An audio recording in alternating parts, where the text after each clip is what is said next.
Helpful for life.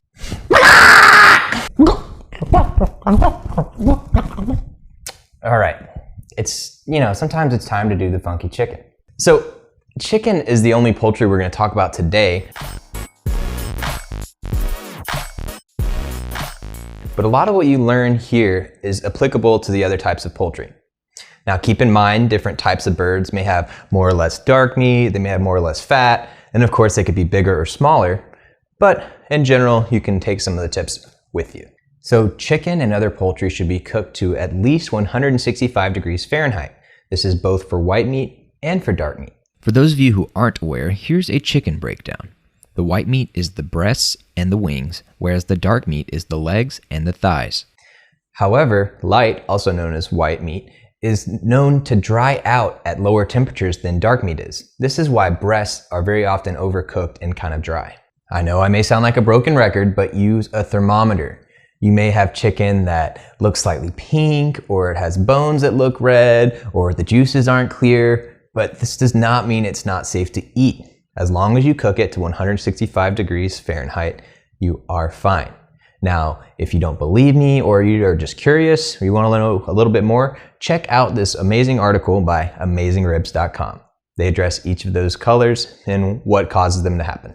Enough about that. How do you cook the cocks? Well, let's talk about the whole bird.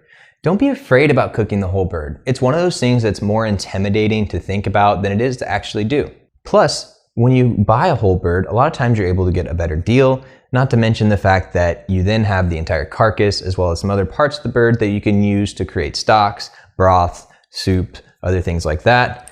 And leftover chicken is always great to have on hand. You can do like a gazillion things with it. One piece of advice that you may have heard in the past is to rinse your chicken. Don't do this. You're actually making things worse, because what you will do is you'll splatter and spray those raw chicken juices all over your kitchen, which will increase your chances of cross-contamination and making someone sick. Again, as long as you cook to 165 degrees Fahrenheit or higher, everything will be killed and you will be good to go. Just like we mentioned with the steak, make sure that the outside of the chicken is dry. So get a paper towel and pat it dry before you cook it. This will lead to much better browning, and it'll also help that skin get nice and crispy. Another very good step to do when you're cooking a chicken is to brine it, which is essentially a fancy way of saying you're soaking it in salt. Now, one easy way to do this is to pat your chicken dry, coat it in salt, and then throw it in your fridge overnight. If you can't wait overnight, just throw it in there for as long as you can. Some time is better than no time after all. We talk a lot more about brining in our marinating course, so check that out if you'd like to know more. By the way, the drying off and the brining, those are tips that apply to all of the chicken, regardless of if you're cooking it all at once or not. So keep that in mind. So when you have the whole chicken and you're ready to cook it, throw on any extra seasoning that you want, then put it into a roasting pan on a rack, breast up. Then you'll slide that pan into the oven at 450 degrees Fahrenheit. If you don't have a roasting rack, that's okay. You can put the chicken on top of some hearty vegetables like carrots and onions, and that will allow the chicken to be raised up like it would with the rack, which enables the heat to get all sides of that chicken nice and evenly. So once you put that bird in the oven, let it sit there for about an hour, and then you can start probing it to get to that 160 to 165 degrees Fahrenheit range.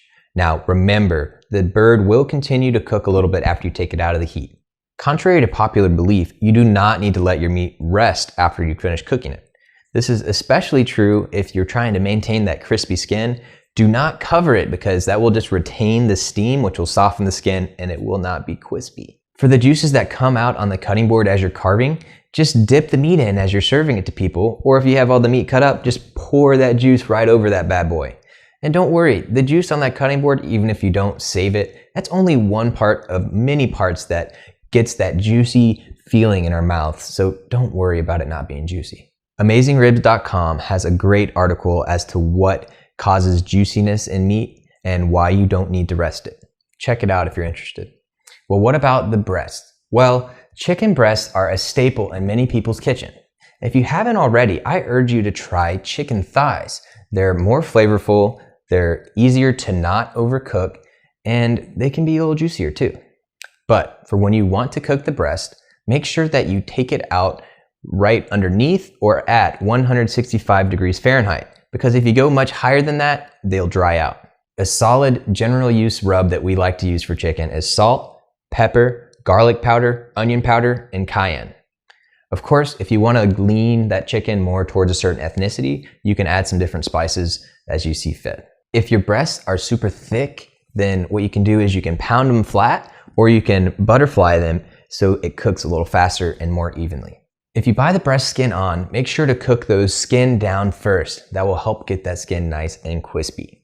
And of course, you can grill it, you can sear it in a pan, you can roast it. There's all these different ways you can cook chicken breast and it'll be good. But one of the best methods is that reverse sear method we told you about earlier. Of course, another method is to start it in the pan and finish it off in the oven, which is what we do in our chicken thighs video. Speaking of thighs, as I mentioned, these are a very flavorful part of the chicken. Now, the best way to get the most flavor is to buy skin on and bone in, but if you don't want to hassle with them bones, that's fine too. Fortunately for you, we have a video showing you one way to cook chicken thighs, so we'll keep this section short. Now, as a reminder, try using those thighs in any places that you would use chicken breast. It's juicier, it's harder to overcook, and it's just more flavorful too. Lastly, we have the wings and the legs. A lot of times you'll see this in the store as a grill pack. I mean, who doesn't like to have some chicken that you can eat with your hands? Just so tasty. As you may already know, not only does it taste good on the grill, but it also tastes good fried. Now, if you're gonna grill it, one thing you can do is just take those bad boys, throw them in a bag and marinate them. Overnight's best, but at least 30 minutes is good. And then you're gonna throw that on the grill nice and hot, flipping after about halfway. And then if you have some sauce that you wanna add, maybe it's buffalo or maybe it's barbecue, brush that on at the very end or actually toss it in after you're done. If you add that sauce too early, it could burn. As for fried chicken, we're just gonna have to do a whole video on that in the future. I mean, both my parents are from Mississippi, so if I didn't do that, it'd probably be a sin. Bless my heart. All right, well that's enough chicken for now. Let's move on to the chicken of the sea.